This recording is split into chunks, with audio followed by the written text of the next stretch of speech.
Week 10 waiver wire ads. Here we go. And we're going to keep harping on the rookie running backs.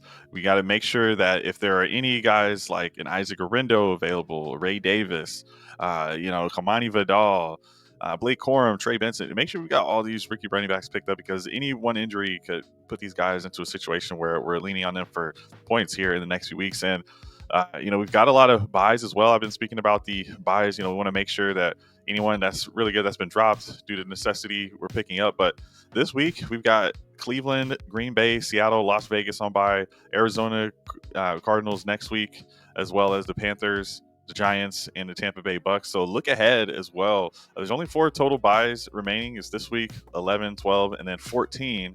So you might be able to work out some trades. Propose to some managers, hey, I've got this guy who can help you during your bye week. Week 12, you got Falcons, Bills, Bengals, Jags, Saints, Jets, and then 14 is the Ravens, Broncos, Texans, Colts, and Patriots and Commanders. So a lot of teams are going to be needing some help there. So depending on what side you're on, go out there and make some deals and kind of propose it that way. And then we'll get into the players here. Bo Nix, Drake May, we've been harping on these guys as well. But at this point, there's some of the best options available. Another good outing for Bo Nix here. And hopefully you guys saw that really cool play from Drake May this past week. Being able to extend the game into overtime. Guy looks good. Also getting it done as a rusher at 95 rushing yards from Drake May this past week. I mean, that's the big takeaway right there. So, got to take advantage of that. I was saying this guy could potentially be a Josh Allen type. We know he's not that, right? But he's still just a rookie. And even Josh Allen struggled as a rookie. So we'll move on to the tight end position, actually. Mike Gesicki, he had himself a really good game. And we've noticed a pattern that when T. Higgins is out, then we've gotten a lot more usage from Mike Gesicki. You can see here 100 yards and 2 touchdowns. Not going to get that every game, only off of 5 receptions, but he was really productive, even with the Jamar Chase on the other side. We did lose Eric All for the season, the other tight end who was getting 2 targets at minimum a game to a torn ACL.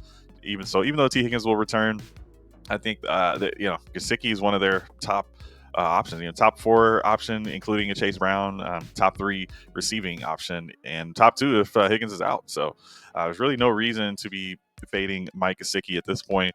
And then we'll move over to Quentin Johnston in this Los Angeles Chargers game. And he's been stringing together some good games. And it looks like Justin Herbert's healthy, and originally entered the season with the plantar fasciitis symptoms.